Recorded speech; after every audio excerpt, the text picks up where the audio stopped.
Okay, welcome everybody to the Sash and Ash show. Today we have Sherr Hall with us, aka Goddess Woman, Inky Goddess.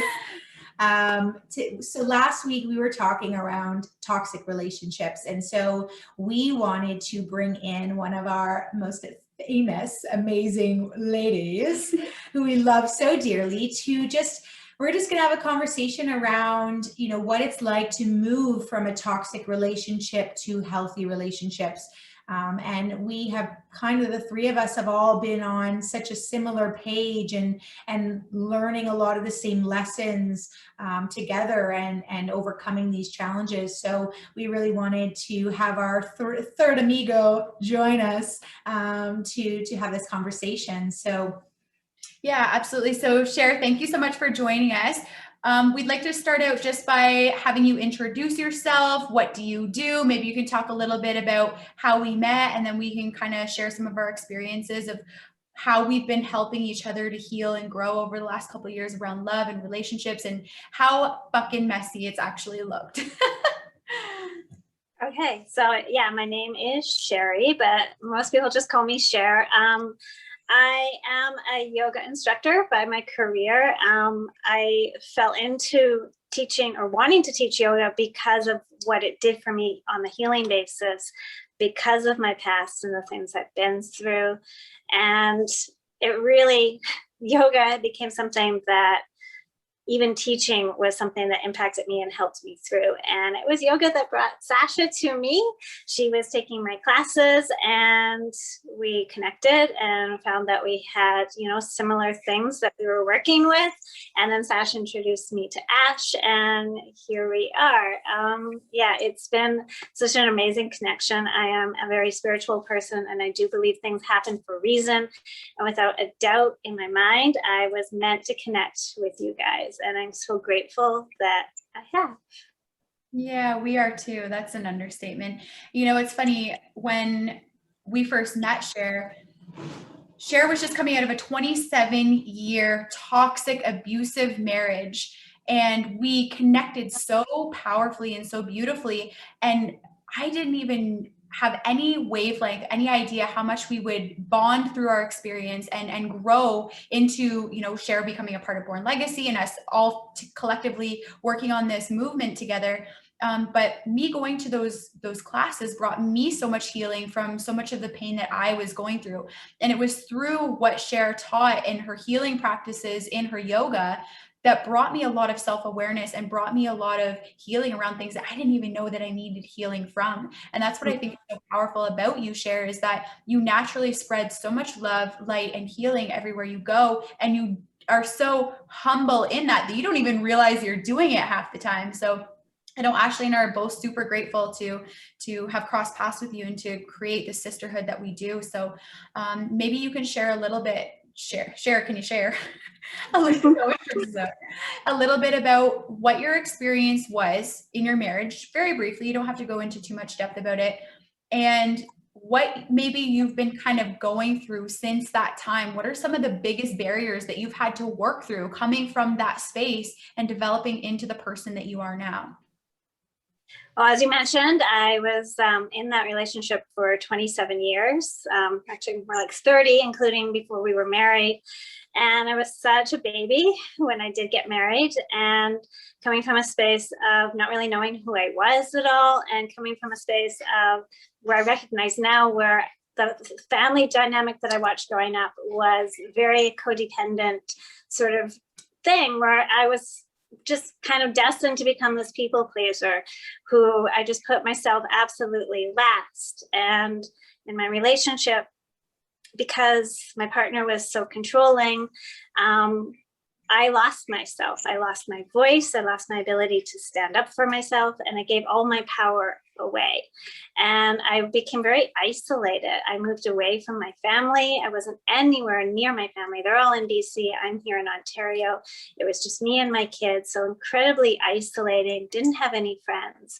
Hid the fact that my life was so difficult from everybody around me, felt completely, utterly alone. And is also, I guess, what predestined me to be where I am now, because I've been through all of that losing of your voice, not even knowing how to stand up for yourself, and feeling so alone and lost in where I was, and so depressed, falling into those spirals that you can fall into of negativity and not being able to see the light of day. And then coming out of that and finding my voice again and finding connection with other people, it became such an important part for me to share what helped me to other people so that maybe they could make it through what I've been through. Yeah, it's so, I love how you said, you lost your voice through all that. And I remember you talking about how, because you had lost your voice, yoga had really forced you to refine that voice again, because and you had said something along the lines of, when you had started, you didn't realize you were going to need your voice. And as soon as you got up there in front of a classroom of people, you're like, holy moly, like I have to speak. This isn't just about like yoga and moving. And it's like, I have to actually say something. Terrifying. About that.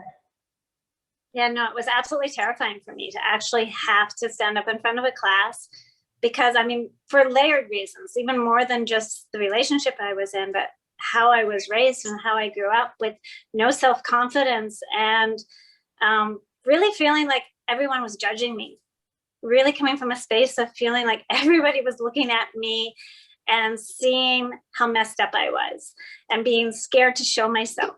So teaching literally forced me. I didn't have a choice to get myself over that, to stand up in front of people and make mistakes, and then realize that that was okay, that I could make mistakes in front of people and still be likable and still connect to people and not have this feeling like I was being judged or not, I'm losing my words with it, but feeling safe to show myself. Yeah, I think it's really powerful how that kind of intertwines with healing relationships, is because you're now in a space where you're having to use that voice again. You're having to find that trust within yourself, trust within other people, to have a space where you can find yourself again. And I think that's part of the journey in healing these relationships is, I know I always molded to fit what I thought a man would want, or what somebody would want, to be accepted, to be loved, to fit in, because I always felt so alone, so different and disconnected, and like something was wrong with me. And so, having to put ourselves out there in these spaces of healing and growth, we are now having to not only be in front of crowds and uncomfortable, but sharing those depths within us that were scary to even admit to ourselves at points, right? And so I really loved how that all encompassed your healing journey through yoga, actually started to heal you through relationships as well. And, it's funny, I remember at that point in time when you had just left that marriage and I was just leaving a toxic situation myself. And I'm sure we can all relate that. And a lot of people watching this too, you think when you leave, you're like, yes, I'm out. That's it. Like, I'm good. Everything's going to be sunshine and rainbows and my life is going to be good. And you don't realize that that's when everything just shows up so hard in your life. And you have to look at yourself like never before. Because if we leave that relationship and go into the next relationship with the same mindset, we're going to replay the same scenarios, because it's not even so much about the dynamic between you and that person. It's about the belief systems that you had, the lack of standards, the lack of boundaries, the lack of respect that we have for ourselves that we continue to carry forward. And we attract what we are on an energetic level, right? And I know that's a lesson that all three of us have really had to learn over these last few years, is that we had to do so much work on ourselves to better ourselves. And throughout that time, we've all attracted different types of people that have just been reflections of where we're at. And Sherr, I know for you, like your biggest thing when leaving that relationship was just wanting somebody after 27 years of feeling alone and isolated and abused and manipulated. I hope you don't mind me saying this, but you were so desperate for love and connection, like anybody would be, right? And I remember watching you in that space, just any man, any boy that would give you that attention, it just felt like, I'm seen, I'm beautiful, I'm this and that, and you would latch onto it and hold on to it. Can you talk a little bit about that and the journey of evolving from that place? Well, I don't think I was in such sort of survival mode when I was still in my relationship that I don't think I actually identified how really, truly lonely I was until I was alone and realized it. And I had no self-worth. Like, this has been a journey for me that I'm still working on. I am miles from where I was, but I had no self-love. I had no self-worth. And I really didn't feel like anybody would be interested in who I was. So when somebody did show up and show me interest, I was like, wow, me, really? And the combination of that with being so lonely and looking for somebody else to fill that void, which I've learned on my journey is impossible. Nobody can fill this void that you're holding if you're lonely, but you. That's the only person that can do it for you. And it was a tough lesson to learn, and it took me a while to get there. But really, it brought me to where I'm at now, where I know my worth, and I know that, you know, someone would be lucky to be with me, and standing in a place of not settling anymore. But it took a while, and it's a journey, guys. It's not a destination. That self-love thing is really, really hard. Yeah, it's definitely a journey. And you know, it's funny because we keep talking about these standards and these, you know, boundaries too. This is something that comes up in a lot of our conversations. And I think that when we come out of a toxic, abusive relationship, we already had no standards. So anything, literally anything is a step up, and we will just take what we can get because we're comparing that situation or that person to something that should not even be compared to, because it's so unimaginable and so unspeakable and so degrading and just lifeless that it shouldn't even be on the scale of comparison. But yet we use that as a starting point to what we deserve. So anything that comes along, and I know this is something we've all experienced, anybody that would come along that was even a step up from that, we're like, oh, I'll take it. I'll take that because it's better than that, right? And this becomes a pattern. And I know for me, this is like something I went through back from when I was like 15 years old, that I was just, oh, as long as it was one step above, one step above, one step above, I would settle.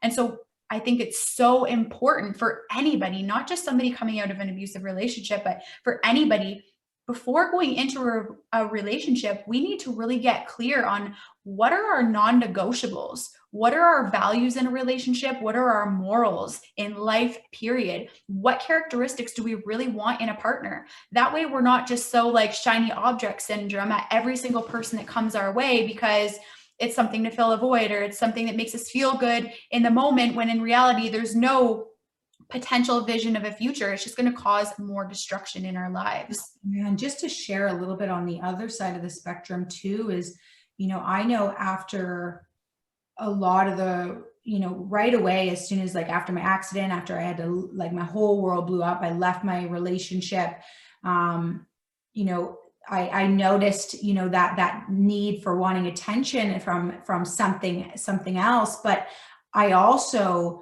ended up going to the complete opposite end of the spectrum and not wanting anyone, feeling like I had to fix everything about myself in order to obtain something I truly wanted, because I always felt like I wasn't worthy of deserving. And when I really got to my lowest point in settling with these toxic relationships and unhealthy partners that, you know, where we fueled each other, it was never one way, you know, we are reflections of our people. But, you know, when I started to do that work, it was just like, I felt like I had to become something completely different in order to even get remotely close. And even still being in that space of, you know, not feeling worthy to obtain that either. So there was that really back and forth emotion of like, I want what I truly desire, but I'm not worthy for it.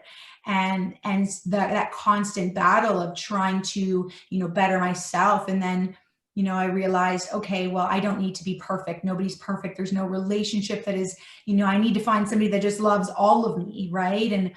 But then starting to understand my value more and more, and the values I was setting to achieve what I truly want, and those boundaries, you know, totally lost. That's okay. But Yeah. yeah, just wanting to share that other side of things is we aren't always necessarily needy. Sometimes we shut right down and we don't even want to entertain dating, and that's not healthy either. And so it's trying to find that balance of knowing that, you know, we can do this work on ourselves, but it doesn't mean that we have to reach a certain destination before we're ready to achieve that. And then in the same context, knowing that people will show up along our journey. We will have reflections. I've met so many beautiful men through my journey, but I always had this feeling knowing that they weren't for me. And then I made myself wrong thinking, oh my God, this man is so beautiful. How could I not love him the way he loves me? And it's like, we just have to know, like, trust that intuition, because our soul knows more than we even can understand. And with that too, I'm glad that you brought up that intuition, because Sherr, I know you have a beautiful story around this too. When we go through those types of abuse, whether it's domestic, whether it's in our family, whether it's outside of, you know, something just spontaneously that happened to us, it does steal our voice, and it does allow us or cause us to disconnect with ourselves. And we literally are so disconnected with our intuition that we just don't have any sense of trust in ourselves to do what we truly deep down know is right for us. But we don't trust. We can't even hear that voice anymore. And Sherr, I remember you telling us this story about, you know, when you were at a grocery store with your husband one day. Can you share that, just and how you had lost your voice and your intuition, and that this day was where you really were like, holy crap, like I have no voice for myself. Can you share that experience? Yeah, I just remember being, you know, at the cashier and getting ready to like pay for everything, and having the cashier ask me, do you need a bag? And I was blank. I actually looked at him and I'm like, do I need a bag? And just that realization that something so simple, I didn't even know how to answer that kind of question. I had lost my voice so deeply. And like you mentioned, you lose your connection to self. If you don't love yourself, and if you don't, you know, trust yourself, that intuition is not there at all.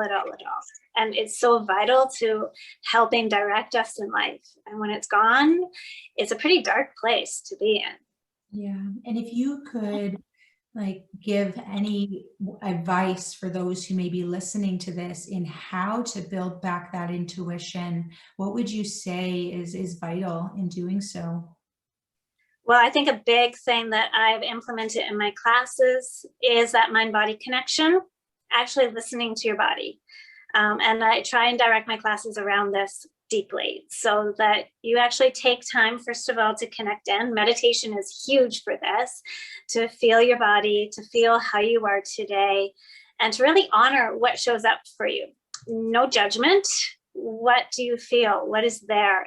Listening to your body is a huge way, a good key to connect back in. And then I think we all have two voices in our heads, maybe more, I don't know. But we have that ego voice, the one that never shuts up, the one that's nattering away at us, giving us all of these directions that, you know, are not always to our benefit, that it's trying to keep us safe, but in reality, it keeps us scared. So we have that voice, and it's going off all the time. And then your intuition, that inner voice, is far quieter, it's subtle, and you have to actually take your time to get quiet to hear it. So it's practicing that. Like anything that you want to grow in your life and make stronger, it's a practice. So start listening for that first, that more quiet, subtle voice, and trust it. Listen to it right away. Follow it. The more you do that, the more you will hear it, the more it will show up for you. I'm glad you brought that up, that, you know, that loud voice, the voice that never shuts up, because, and that being the voice that keeps us stuck and keeps us safe, but keeps us afraid. Because I think that when we disconnect with our intuition and with our voice for so long, we'll recognize it come up. We might feel it when we're in a situation. We might recognize a red flag. We might recognize, you know, for a split second what we think we should do, but then we discard it because we are in survival mode, thinking about how am I going to continue to keep myself safe. And I know for me, from my personal experience, having gone from, I've experienced abuse really throughout my whole life since the time I was a small child. And going into relationships as a teenager, I would always try to put myself in a situation where I felt I had some form of protection. Unfortunately, that form of protection usually came from men who were not actually protecting me. I just felt were powerful and could defend me if something bad were to happen to me, because I was in a victim space. So, for example, when I got with somebody at 15 years old who was very powerful and, you know, very independent, came off very strong as like being a dominant man, the first time he put his hands on me, I excused it because I was like, well, he just got angry and he'll keep me safe. Right. And then coming out of that really, and of course that abuse got worse, but then coming out of that relationship, going into the next relationship, you know, there were red flags, but they weren't as intense as the last person. So I was like, oh, well, he's better. And it comes back to what we were talking about in the beginning of the show. It felt like a slight upgrade. So it was like, oh, well, this is better. It's okay. I'll take this. Right. When I saw this person in the next relationship do things that were huge red flags, but he had a better job. He did better for himself. He looked better on paper. He seemed like he had, you know, was in a little bit of a more evolved place. So it made me, in a survival standpoint, feel like, oh, this is going to be better for me. Right. And this, again, coming back to why it's so important to understand ourselves, to have self-awareness, to know what we really want and to really connect in with that. And the only way to do that is through self-reflection, is through personal development. That's why all three of us, we do what we do. That's why we're sharing this show. That's why we share ourselves so vulnerably, to let other people see things that they may not have ever recognized before. Sherr, I saw you made a little post this morning about, you know, why you're so vulnerable with people. And I know it's the same reason Ashley and I are so vulnerable. Maybe you can just touch on that before we start to wrap up this show. But yeah, I would love for you to just share that and tell people why it is so important and powerful to be vulnerable and to share our truth. Well, when I was in my relationship, like I mentioned earlier, I was incredibly isolated. I was away from family. I had no close friends. Literally, it was me, my kids, and my ex, my person. And I hid. I hid how bad things were. I hid how depressed I was. I hid, you know, everything. I didn't let my family know. I didn't tell my friends. I feel like they already knew, they already saw it, but they didn't really know what to do about it. But I felt utterly and completely alone in this. And when I started teaching and when I started speaking out and saying things, I had so many people come to me and say, you said exactly what I needed to hear. And every time that happens to me, it gives me chills. It's so beautiful that we have this connection, and it's good for me. And I feel like it's good for them. It's good for me to know that I'm not alone. And it's good for them to know the same thing. So because of coming from that space, being utterly isolated and feeling so alone, and now out of it, and connecting to people, I know the value of it. I know how important it is to be vulnerable, to show yourself in this world, no matter how messy you are, just to let yourself be seen, because no matter how messy you are, there's somebody out there that's just as messy and needs to know they're not alone. And I've had so many people reach out to me and tell me that I've impacted them, and people that I didn't even know I was affecting at all have reached out to me and said, what you did made a difference for me. And that matters to me so deeply. And that's all I want to do, is just continue that ripple of making sure that nobody feels alone in this world, because they're not. And that's it. And that is the first biggest step to growing, and from coming from a survival mindset to a thriving mindset, right? We have to own that truth, because if you're just, you know, coming out of trauma and trying to move on, coming out of an abusive relationship and trying to, you know, find the man or woman of your dreams, there's such a huge gap there from what you're able to actually accomplish with you can't with the same mindset. And so what I would just ask, because I know you have to go, Sherr, you only have a short amount of time with us, so I appreciate you taking the time to do that with us, is I would love for all three of us, going to throw us all on the spot here, to just share, what do we think has been the greatest challenge in trying to build a strong, positive, loving relationship with somebody and finding the right person, and, you know, that whole journey after coming out of abuse for so long. So Sherr, I'm going to get you to start. What has your greatest challenge been in that? And maybe just a piece of advice that you would offer to somebody going through something like that. my biggest challenge, without any doubt whatsoever, is knowing my worth, self-love, period. Huge thing for me. And it was such a thing that I would, think I have done the work and that, I've been taking care of myself and all of these things. And then I got into a relationship and gave all my worth away and was, basically doing whatever I could to try and keep a person, because I thought that what I wasn't good enough to be loved. And realizing that was, especially after thinking that I'd done so much work and had gotten so far, was really humbling. And I had to be really compassionate towards myself and really investigate other ways to reach self-love and compassion and understanding for myself, so that I can set boundaries. Because if you don't love yourself, you don't even know how to set a boundary, because you don't even know how to protect yourself. Mm-hmm. So that is my biggest challenge, and also the one that I feel like I've come so far in. Right now, I'm standing in a space of feeling miles from where I was and like ready for life. Yeah, and that you are, oh my God. I'm sure we could talk forever just about that, but the amount that you have grown, even in the short couple of years that we've known each other, has been exponential, as it has been for all three of us. So yeah, you're amazing. Thank you. Ash, do you want to go, or do you want me to go first? You go first. I think for me, my greatest challenge in trying to find love after abuse is staying in my heart and not going into my head. When I am, confronted in situations, not even just intimately, but just around trust and with people in general, sometimes it's easy to get into my head, and to stay in my head around those fears and predictable outcomes that I think might happen and occur, especially around love, where it's like somebody can show up in my life and treat me amazing and be so good to me, but automatically I'm looking at, okay, what's their intention? What are they going to do? They're going to do something wrong. How long is it before, XYZ happens? Is this a red flag? Is this not? They're just over analyzing everything. And I think it's really, like, I tell everybody this, but easier said than done, coming back into my heart and knowing that I need to relinquish that control of needing to know what it's going to be and just trusting myself to make the right decisions as things arise. And if it doesn't go anywhere, and if it doesn't, turn into something that I want it to be, that's okay. That's part of life, but knowing that the only way to create that loving, fulfilling relationship is to be in my heart and to trust and be open and express myself vulnerably without fear.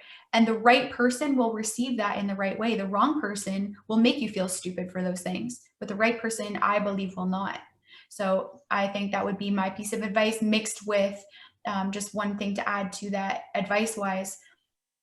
Anything that comes up as a negative vibrational thought, and it's hard because there is a distinction between intuition and that negative vibrational thought, but anything that feels like a negative limiting idea, it's just our human mind, our ego mind, like you were talking about, Sherr, that's just trying to keep us safe and protect us. And if it's not an obvious red flag, and it's probably just something in our head from our past experience, and we need to really look at that and analyze it. Maybe it's not. We need to look at it and say, is this valid? Is it logical? Does it even make sense? Or is this from a past experience? And if it's from a past experience, we need to find a way to shed that and release it so that we're not carrying it forward, because we're only going to sabotage something beautiful if we go in with that fear and that judgment and that lack of trust into something that could be amazing. So that's what I believe. It's like, what do I add to that? You guys are almost covered it all there, but I would say my biggest challenge in, moving towards a healthier relationship has been, not trying to feel like I have to be perfect in order to obtain it, and also not having unrealistic expectations of the other person, and really being able to know, like, what is it that I truly want. And I was missing a limb there. What is it that I truly want, and what are little sacrifices I can make, knowing that they don't need to be perfect either, because we are all on a journey together. Nobody's perfect. And, as long as we're not trying to heal each other or fix each other, that I think is we're always going to have challenges. We're always going to have things about us, quirks that we may not necessarily love about the other person, but it's about, seeing,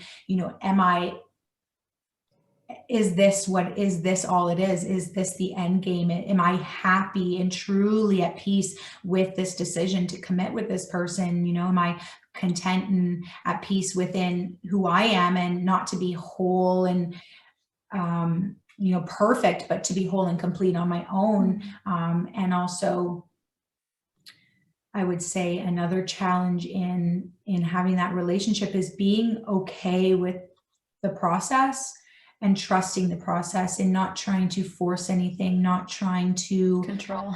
Yeah, not trying to, make it happen right away, and know that, just because, I want to be with somebody, I desire that loving relationship, doesn't mean that it's going to happen right now, and to not just choose what's there, out of, not desperation, but it could come off that way, just because Loneliness.